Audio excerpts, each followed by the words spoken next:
अस्सलाम वालेकुम friends, Vivo mean evolution channel पे सुफियान आपको खुशामदीद कहता है। दोस्तों, आज की वीडियो में मैं आपको बताऊंगा कि जब आप नॉर्वे का वीज़ा जिस भी कैटेगरी में अप्लाई करेंगे तो आपको वीज़ा एप्लीकेशन ऑनलाइन जो वीज़ा एप्लीकेशन फॉर्म है उसको किस तरह से फिल करेंगे। दोस्तों, आपको बाकायदा पूरा लैपटॉप की स्क्रीन पर जाके वीज़ा एप्लीकेशन फॉर्म जो है वो फिल करके दिखाने जा रहा हूँ।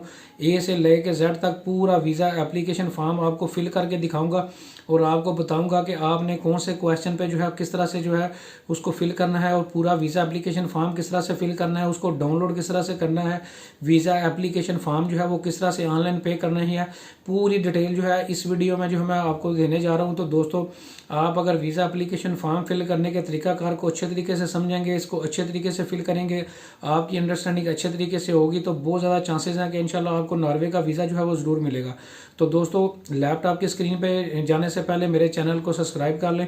तो आइए चलते हैं लैपटॉप की स्क्रीन पे। हाँ जी दोस्तों, तो हम लैपटॉप की स्क्रीन पे आ चुके हैं। दोस्तों, जो ही आप गूगल करेंगे तो कुछ इस तरह से लिंक जो है आपके सामने जो है ओपन होगा।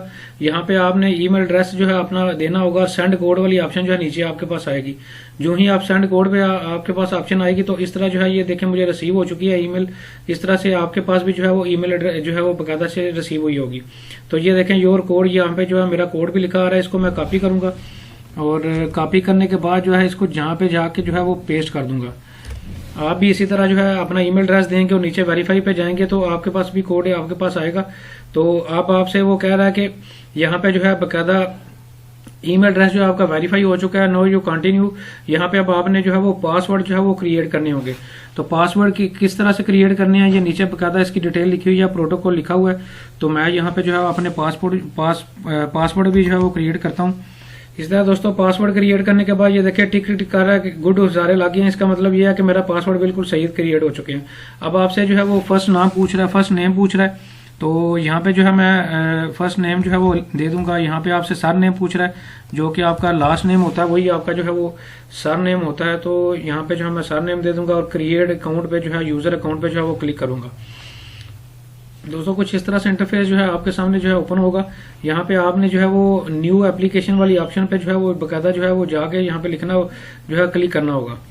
जो ही यार न्यू एप्लीकेशन पे जो है वो आप क्लिक करेंगे तो अब आपसे जो है फिर इस तरह से कुछ इंटरफेस जो है आपके सामने जो है वो ओपन होगा। ये लिखो है application forms for European citizen, national application form for citizen of all countries. तो यहाँ पे जो है चूंकि हम यूरोपियन यूनियन नेशनल नहीं है तो हम यूरोपियन नेशनल से बाहर हैं, तो यहाँ पे जो है हम आप जो है क्लिक करेंगे क्योंकि हमारा जो है अब यहाँ पे जो है आपके सामने कुछ इस तरह से विंडो ओपन होगी। यहाँ पे अब आपसे पूछ रहा है कि आप विजिटर वीजा अप्लाई करना चाह रहे हैं, visitor visa for group, Brexit regulation, family immigration, work visa, studies, permanent residence. इसके अलावा immigration application for citizenship, local border traffic permit. तो हम जो है इस वक्त विजिटर वीजा अगर हम फ्रेंड एंड फैमिली मेंबर के पास जा रहे हैं या विजिटर या टूरिज्म के पर्पज से जा रहे हैं और 90 डेज से कम का जो वीजा अप्लाई करने जा रहे हैं 3 माह का, तो हम यहाँ पे जो है वो क्लिक करेंगे। जो ही दोस्तों आप इस पे क्लिक करेंगे तो जो है अब आपसे वो पूछ रहा है कि are you going to travel with or visit a close family member who is in European citizen, European union citizen. तो हम जो है चलें इस तरह करते हैं कि यहाँ पे जो है कह देते हैं कि हम जो है किसी यूरोपियन यूनियन सिटीजन को जो है वो अप्लाई करने के पास जो है वो विजिट के लिए जाना चाह रहे हैं। अब वो आपसे कह रहा है कि उसके पास कौन सी नेशनलिटी है। तो चूंकि आज जो है हम नॉर्वे के लिए अप्लाई करने जा रहे हैं तो यहाँ पे जो है हम नॉर्वे जो है वो क्लिक करेंगे। दोस्तों, इसको यस इसलिए मैंने किया ताकि इसमें सारे जो वीजा एप्लीकेशन फॉर्म है वो सभी कैटेगरी में आ जाएगा। अगर हम इसको नो करेंगे तो फिर ऐसे लोग जो कि किसी इनविटेशन या स्पॉन्सर पे जा रहे हैं तो फिर वो वाली ऑप्शन जो है बीच में नहीं आएंगी। इसलिए हम इसको यस कर देते हैं ताकि जो लोग विजिट किसी इन्विटेशन पे जा रहे हैं, वहां पे नॉर्वे के लिए विजिट अप्लाई कर रहे हैं किसी कैटेगरी में, तो उनको भी जो है वो पूरा वीजा एप्लीकेशन फॉर्म जो है वो फिल करना आ जाएगा। और अगर हम जस्ट इसको नो पे क्लिक कर देंगे तो फिर वो वाली ऑप्शन जो है इन्विटेशन या स्पॉन्सर वाली स्किप हो जाएगी। तो फिर आपको जो है वो लर्निंग ज्यादा अच्छे तरीके से नहीं हो सकेगी। तो आपके केस में जो भी होगा वो आप क्लिक करेंगे, लेकिन मैं इसको यस पे क्लिक कर रहा हूँ। अब जो है वो अब आपसे कह रहा है कि कंटिन्यू पे क्लिक करें, तो हम कंटिन्यू पे क्लिक करेंगे। जो भी आप कंटिन्यू पे क्लिक करेंगे तो अब आपसे जो है ये बकायदा ये कह रहा है कि आप जो है टर्म्स एंड कंडीशन को जो है एक्सेप्ट करें। तो हम यहाँ पे टर्म्स एंड कंडीशन पर एक्सेप्ट करके go to the application form पे जो है वो जाएंगे। अच्छा, सबसे पहले जो है अब आपसे कह रहा है from which country you are applying, कि आप किस कंट्री से जो है वो अप्लाई करने जा रहे हैं। तो हम जो है पाकिस्तान से अप्लाई करने जा रहे हैं, तो हम जो है यहाँ पे जो है पाकिस्तान क्लिक करेंगे। तरीके से पढ़ भी सकते हैं और नेक्स्ट पे जो है वो क्लिक करेंगे।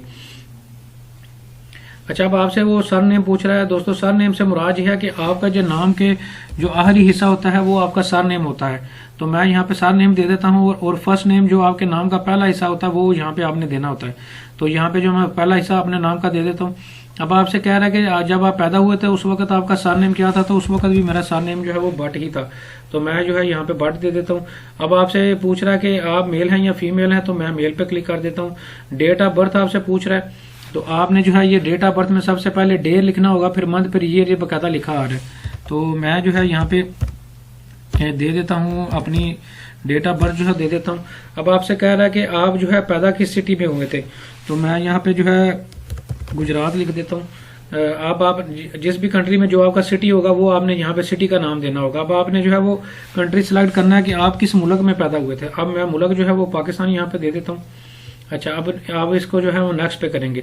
दोस्तों, ये आप देख सकते हैं कि साथ सेव एंड कंटिन्यू लेटर, अगर आप तो चाहते हैं कि आपने सिर्फ इतना वीजा एप्लीकेशन फॉर्म फिल किया है, इसको सेव किया है और बाकी जो है ये वाली ऑप्शन जो है आप बाद में सेव करना चाहते हैं या डाटा बाद में इन्विटेशन जो है डिटेल जो है सारी फिल करना चाहते हैं, तो आप जैसे इसको सेव एंड कंटिन्यू लेटर पे जो है क्लिक कर सकते हैं।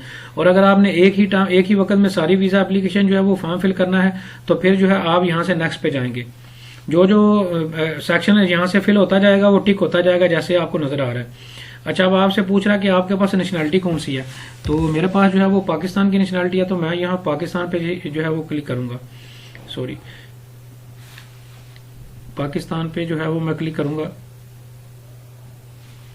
अच्छा, अब आपसे कह रहा है कि अगर तो आपके पास पाकिस्तान के अलावा कोई और नेशनैलिटी है तो आप नीचे से ऐड भी कर सकते हैं, ऐड मोर नेशनैलिटीज, तो आप ऐड भी कर सकते हैं। तो अब आपसे कह रहा है कि नेशनैलिटी जब आप पैदा हुए थे तो उस वक्त जो है आपके पास कौन सी नेशनैलिटी थी, तो चूंकि जब मैं पैदा हुआ था तो मेरे पास अभी तक एक ही नेशनैलिटी है, पाकिस्तान की है, तो आप यही लिखेंगे। अगर आपके पास जब आप पैदा हुए थे कोई और नेशनैलिटी थी तो वो भी आप लिख सकते हैं यहाँ पे।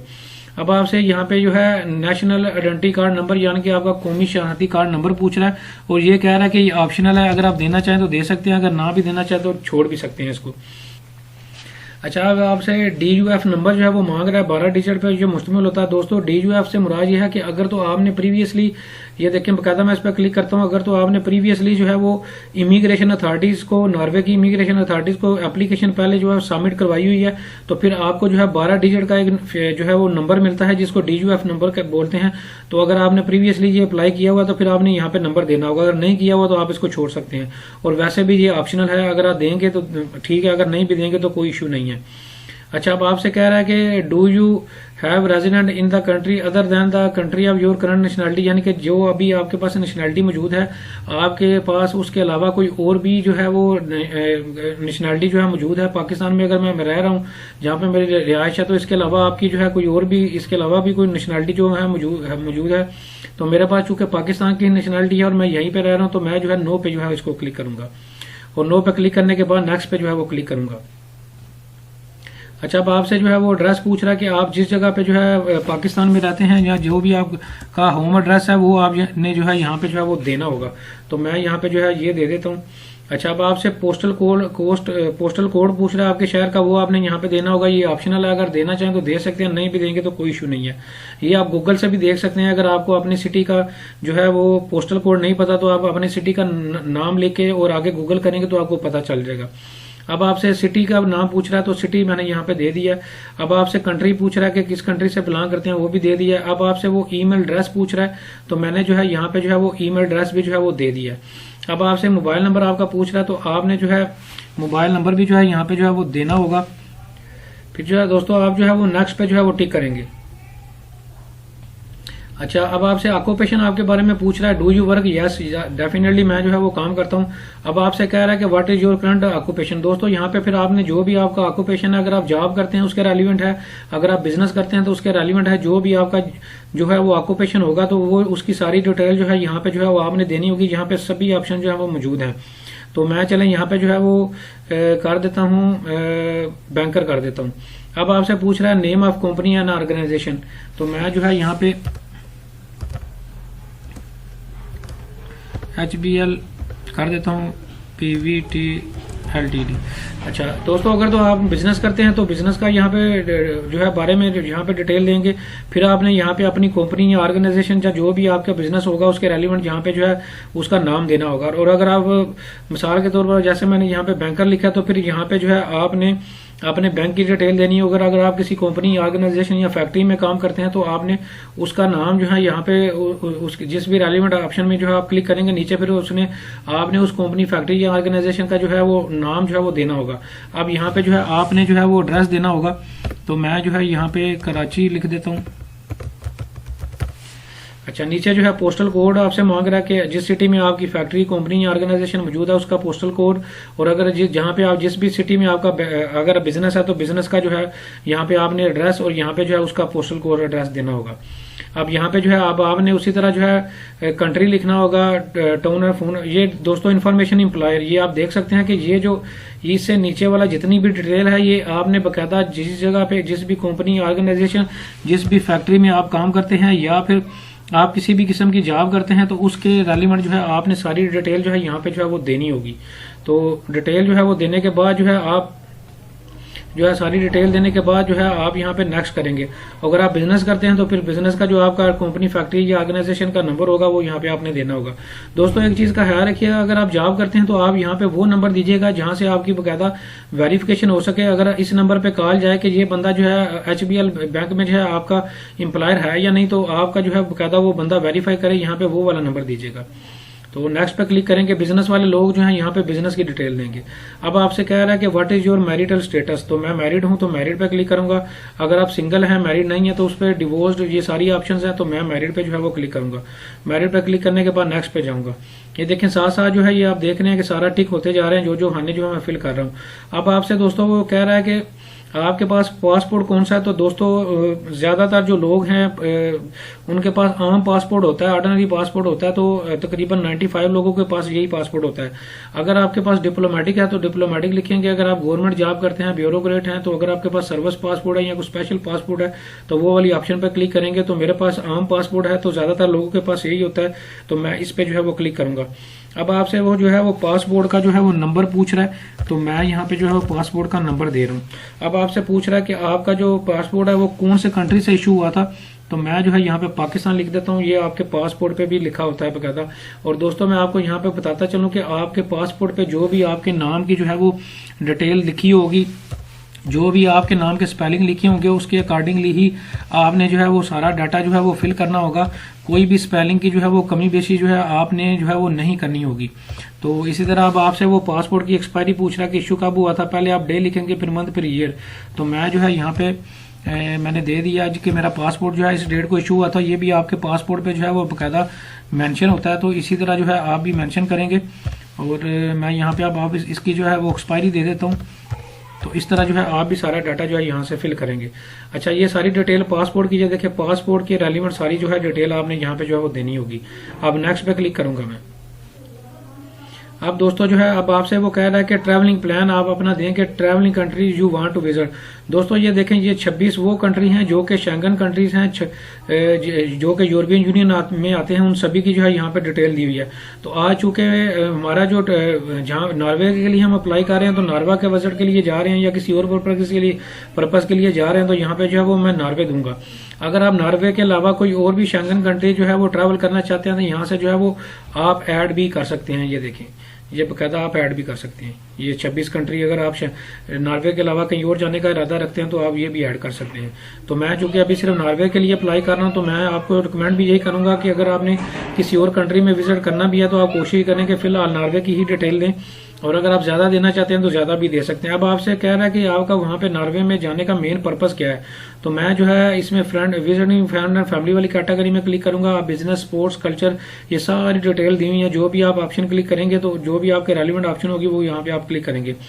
अब आपसे कह रहा है कि एडिशनल भी आप इन्फॉर्मेशन दे सकते हैं। यहाँ पे ये ऑप्शनल है, अगर आप देना चाहें तो दे सकते हैं, वरना न छोड़ना भी चाहें तो छोड़ भी सकते हैं।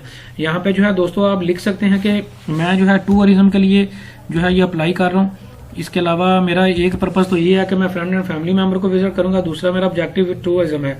दोस्तों यहाँ पे जो है आप एडिशनल इन्फॉर्मेशन भी दे सकते हैं कि मिसाल के तौर पे आप लिख सकते हैं जी कि मैं नॉर्वे को बहुत पसंद करता हूँ और नॉर्वे की फलां जगह मुझे बड़ी पसंद है और मैं ये अपना ट्रिप जो है इसकी वजह से जो है वो प्लान कर रहा हूँ। और मैं जो है ये इस तरह की डिटेल भी जो है आप एडिशनल इन्फॉर्मेशन जो है आपका जानने की जो है वो बाकायदा जो है वो दे सकते हैं। और मेन इसके अलावा और भी बीच में जो है वो ऐड भी कर सकते हैं, मजीद भी ऐड कर सकते हैं एक के अलावा, अगर आपकी रीजन है तो दोस्तों इसके अलावा जो है आप नीचे आएंगे, नीचे जो आपसे पूछ रहा है कि आपको ये सारे शेंगन कंट्रीज जो है उनकी डिटेल लिखी हुई है। अच्छा, अब आपसे कह रहा है कि नंबर ऑफ एंट्रीज, क्या आपको सिंगल एंट्री चाहिए, मल्टीपल एंट्री चाहिए, डबल एंट्री चाहिए, कौन सी एंट्री का वीजा चाहिए। तो हम सिंगल एंट्री के लिए आज अप्लाई कर रहे हैं। अब आपसे कह रहा है कि आप नॉर्वे में जो है वो पहुंचेंगे कब। तो यहाँ पे जो है मैं डेट दे देता हूँ कि मैं 1 मार्च 2021 को जो है वो पहुंचूंगा वहां पे। और मेरा जो है वो 20 दिन का ट्रिप है, तो मैं यहाँ पे 21 जो है वो मार्च 2021 जो है वो दे दूंगा कि मेरा जो है 20 दिनों का ट्रिप है, तो मैं 21 तारीख को जो है वापस आऊंगा। अब आपसे कह रहा है कि विच country you will be enter first, के आप 26 इन जो शेंगन कंट्रीज हैं इनमें से सबसे पहले किस में जो है वो ओपन होंगे, जो है वहां पे इंटर होंगे। तो चूंकि हमने नॉर्वे ही जाना है और आज नॉर्वे के लिए ही अप्लाई कर रहे हैं, तो हम जो है नॉर्वे ही जो है फर्स्ट एंट्री हमारी नॉर्वे की ही होगी। तो नॉर्वे पे क्लिक करके जो है हम जस्ट जो है वो नेक्स्ट पे जो है वो क्लिक करेंगे। अच्छा, अब आपसे कह रहा है कि has someone invited to the Schengen area. तो चूंकि प्रीवियस भी हमने सॉरी यही डिटेल दी थी कि जो है हमें किसी यूरोपियन यूनियन सिटीजन के पास हम जा रहे हैं, तो हम इसको यस कर देते हैं ताकि ऐसा बंदा जो इनविटेशन या स्पॉन्सर के लिए अप्लाई कर रहा है उसको भी सारा फॉर्म फिलिंग का जो है वो तरीका कार जो है वो पता चल सके। तो हम जो है यस पे जो है वो क्लिक कर देते हैं। अब आपसे कह रहा है कि who has invite to you. अगर तो देखें, अगर आपको कोई कंपनी या ऑर्गेनाइजेशन जो नॉर्वे में मौजूद है वो आपको जो है वो इन्विटेशन या स्पॉन्सर पे बुला रही है, तो आप इस वाली ऑप्शन में जो है वो जाके जो है वो क्लिक करेंगे। तो अगर कोई बंदा एक इंडिविजुअल आपको पर्सनली बुला रहा है तो आप पर्सन पे जो है वो क्लिक करेंगे। अब आपसे कह रहा है कि जो बंदा आपको इनवाइट कर रहा है, ये देखें information about the person who are inviting you. जो बंदा आपको जो है वो इनवाइट कर रहा है उसका जो है आपने सर नेम जो देना होगा। सर नेम आपका वही होता है जो आपके नाम के एंड पे आता है। मिसाल के तौर पे जो है मुझे अली भट्ट जो है इनवाइट अगर कर रहा है तो आपने यहाँ पे जो है सर नेम में जो है भट्ट देना होगा और फर्स्ट नेम में जो है अली देना होगा। तो मैं जो है ओस्लो यहाँ पे जो है ओस्लो दे देता हूँ कि उसका एड्रेस का स्ट्रीट एड्रेस आपसे पूछ रहा है। यहाँ पे आपने पोस्टल एड्रेस जो है पोस्टल कोड देना होगा ओस्लो का। ये ऑप्शनल, अगर देना चाहें तो दे सकते हैं, ना भी देना चाहें तो कोई इशू नहीं है। अब आपसे सिटी पूछ रहा है तो सिटी मैं ओस्लो यहाँ पे दे देता हूँ। अच्छा, अब आपसे पूछ रहा है कि उसके पास नेशनैलिटी कौन सी है। तो यहाँ पे जो है नॉर्वे की उसकी अगर वर्क परमिट है तो वर्क परमिट भी आप दे सकते हैं। यहाँ पे ईमेल एड्रेस जो है आप दे सकते हैं। तो यहाँ पे चले मैं ये ईमेल एड्रेस भी जो है वो दे देता हूँ। नीचे आपने उस बंदे का जो है वो नंबर भी जो है वो देना होगा। जो बंदा नॉर्वे में मौजूद है उसका नंबर जो है यहाँ पे जो है वो आपने जो है वो देना होगा। दोस्तों यहाँ पे जो है आपने मोबाइल नंबर देकर जो है वो नेक्स्ट पे जो है वो क्लिक करना होगा।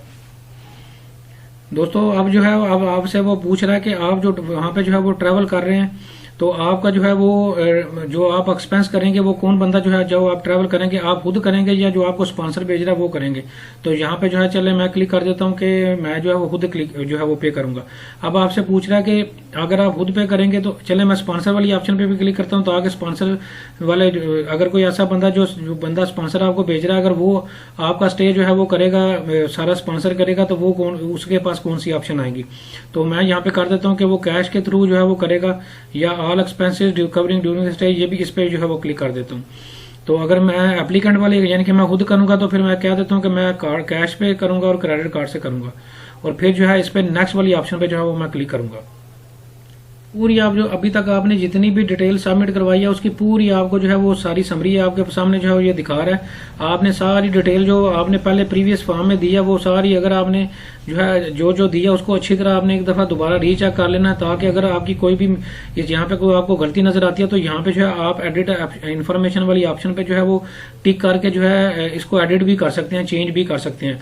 और अगर आपने यहाँ पे जो है ये बकायदा कंफर्म कर दिया और आगे चले गए फिर ये वाली जो जितनी भी डिटेल है ये एडिट नहीं हो सकेगी।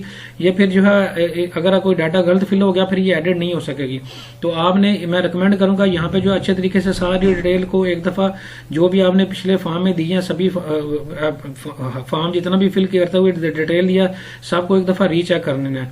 अच्छा दोस्तों एक और चीज मैं आपको दिखाता चलूं, ये देखें ये सभी ये एक जगह पे आपको जो है वो क्रॉस नजर आ रहा है ट्रैवल। यहाँ पे जो है मिस्टेक है जिसकी वजह से जो है ये क्रॉस का साइन दे रहा है। हम इस पे जो है वो क्लिक करके जो है इसको चेक करते हैं। इसी तरह आपने भी इस तरह एक दफ़ा रीचेक कर लेना है। ये देखें, इसमें आप देखें ये जो है लिखा हुआ है मैंडेटरी फील्डिंग मिसिंग, ये बकायदा जो है बकायदा एक मिस्टेक है जो कि मिस हुआ है, जिसकी डिटेल अब ये आपसे कह रहा है। अब ये क्वेश्चन था कि आपसे पूछ रहा है कि प्रीवियस कुछ अर्सा पहले आपने पिछले 2-3 सालों में अगर तो आपने कोई शेंगन वीज़ा अप्लाई किया था तो आपने फिंगरप्रिंट उसके दिए थे या नहीं। तो चूंकि मैंने पहले शेंगन वीज़ा अप्लाई किया था तो मेरे फिंगर भी हुए थे, तो मैं इस पे जो है यस पे क्लिक करूंगा। अब आपसे कह रहा है कि did you know give the fingerprint, अगर तो आपको डेट याद है, ये ऑप्शनल है, आप दे सकते हैं कि अगर तो आपको याद है कि आपने कौन से महीने कौन से मंथ में और कौन से डे को फिंगरप्रिंट दिए थे, तो फिर जो है आप ऑप्शनल है, यहाँ पे आप दे सकते हैं। अगर नहीं भी देना चाहते तो कोई इशू नहीं है। तो चले मैं यहाँ पे जो है मुझे डेट याद है कि मेरे फिंगरप्रिंट कब हुए थे, तो मैं यहाँ पे जब मेरे फिंगरप्रिंट हुए थे उसकी जो है वो डेट यहाँ पे जो है वो दे देता हूँ। अच्छा, नीचे जो है अब आपसे स्टिकर नंबर पूछ रहा है कि जो आपको वीज़ा ग्रांट हुआ था उस वीज़ा के ऊपर जो है जो स्टिकर लगा हुआ था वो उसका नंबर क्या है, वो वाला यहाँ पे मैं दे देता हूँ। तो दोस्तों अगर इनके से अगर आपको वीज़ा प्रीवियसली नहीं मिला था, आपके पास स्टिकर नहीं है, वीज़ा नहीं है, तो जस्ट जो है आप अपनी फिंगरप्रिंट की सिर्फ डेट भी दे सकते हैं। और अगर आपको ये भी याद नहीं है, अगर ये दोनों ऑप्शन अगर आप छोड़ना भी चाहें तो छोड़ भी सकते हैं। लेकिन अगर आपने पहले फिंगरप्रिंट दिए हुए हैं तो फिर आपने यस यहाँ पे लाजमी तौर पर जो है वो क्लिक करना होगा, नो पे क्लिक नहीं करेंगे, क्योंकि एम्बेसी के पास सारा डाटा होता है कि आपने किसी भी शेंगन कंट्री में अगर पहले अप्लाई किया था नॉर्वे के अलावा भी या नॉर्वे के लिए, तो फिर आपने यहाँ पे जो है यस पे क्लिक करना होगा, अदरवाइज नो पे क्लिक करेंगे। अब दोस्तों हम दोबारा जो है उसी जो है डिटेल पे आ जाते हैं, फॉर्म वाली डिटेल पे, जो हमने एंड पे रह गया था हमारा ये पोर्शन। तो इस फॉर्म को अच्छे तरीके से जो है देखने के बाद जो है आप एंड पे क्या करेंगे, ये एफिडेविट को जो है कन्फर्म करके दोनों पे जो है टिक करेंगे और नेक्स्ट पे जो है वो आप क्लिक करेंगे। जो ही जो है आप नेक्स्ट पे क्लिक करेंगे तो आप जो है वो अब आपसे कह रहा है कि आपने जो है वो पेमेंट फी 80 पाउंड जो है 80 पाउंड जो है आपने वीज़ा एप्लीकेशन की जो फीस है, एम्बेसी की जो फीस है वो आपने पे करनी होगी। तो आप जो है यहाँ पे जो है पेमेंट वाली ऑप्शन पे जाएंगे, गो टू द पेमेंट। और अगर आप चाहते हैं कि सेव एंड कंटिन्यू लेटर के अगर आपने पेमेंट बाद में करनी है, अभी फिलहाल इस फॉर्म को सेव करना है, तो इस वाली ऑप्शन पे भी आप टिक कर सकते हैं। तो हम जो है मैं गो टू द पेमेंट वाली ऑप्शन पे जो है वो जाऊंगा। ये देखें अब आपके सामने जो है ये बकायदा ये विंडो ओपन हो चुकी है। 80 पाउंड यहाँ पे आपने अपने कार्ड का नंबर और यहाँ पे वीज़ा कार्ड है या मास्टर कार्ड है, कोई एक सिलेक्ट करना होगा। तो चलें मैं मास्टर कार्ड जो है वो सिलेक्ट कर लेता हूँ। ये आपने यहाँ पे जो है अब यहाँ पे आपने अपनी पूरी जो है वीज़ा जो आपके पास एटीएम कार्ड है, मास्टर कार्ड मौजूद है, उसकी कार्ड नंबर देना होगा, एक्सपायरी देनी होगी, ये पूरी डिटेल देनी होगी। ये सीवीसी दोस्तों कार्ड नंबर जो होता है ये आपके एटीएम या क्रेडिट कार्ड की बैक साइड पे 3 फिगर लिखे होते हैं, वो यहाँ पे आपने देना होता है। और यहाँ पे जो है अब आप पेमेंट करेंगे। पेमेंट करने के बाद जो है बकायदा आपको एक जो है बकायदा ईमेल आएगी, कंफर्मेशन की ईमेल आएगी, और उस कंफर्मेशन की ईमेल में जो है आपको बकायदा जो है एक फॉर्म भी आएगा, उसको जो है आपने जो है वो डाउनलोड करना होगा। और डाउनलोड करने के बाद जो है दोस्तों आप क्या करेंगे कि आपने जो है वो वाला वीज़ा एप्लीकेशन फॉर्म का जो है नंबर भी याद रखना होगा। और नंबर याद रखने के बाद उसका प्रिंट आउट लेके और बाकी जो डॉक्यूमेंट्स हैं जिस भी कैटेगरी में आप अप्लाई करेंगे वो सभी साथ लगा के जो है एम्बेसी के अंदर जैरीज इंटरनेशनल के नाम से जो इदारा है उसको जो है बकायदा जाके वो जो है वो वहाँ पे जाके सबमिट जो है वो करवाने होंगे। और नॉर्वे का वीज़ा अप्लाई करने के लिए आपको किन किन डॉक्यूमेंट्स की ज़रूरत होती है उसके लिए मेरी एक अलग डेडिकेटेड वीडियो मौजूद है, नीचे लिंक डिस्क्रिप्शन में मौजूद है, वो भी आप जाके देख सकते हैं। दोस्तों उम्मीद करता हूँ आपको पूरा तरीकाकार समझ आ गया होगा। आपने अब इस वीज़ा एप्लीकेशन फॉर्म को जो है प्रिंट आउट लेके, ये मेल आपको आएगी, उसका प्रिंट आउट लेके बाकी डॉक्यूमेंट्स लेके आपने जो है एम्बेसी से जैरीज इंटरनेशनल के नाम का इदारा है उसे अपॉइंटमेंट लेके वहाँ पे जाके सारे डॉक्यूमेंट जो है वो सबमिट करवाने होंगे। तो इसके अलावा भी अगर आपका कोई क्वेश्चन हो तो आप कमेंट सेक्शन में पूछ सकते हैं। Thank you very much.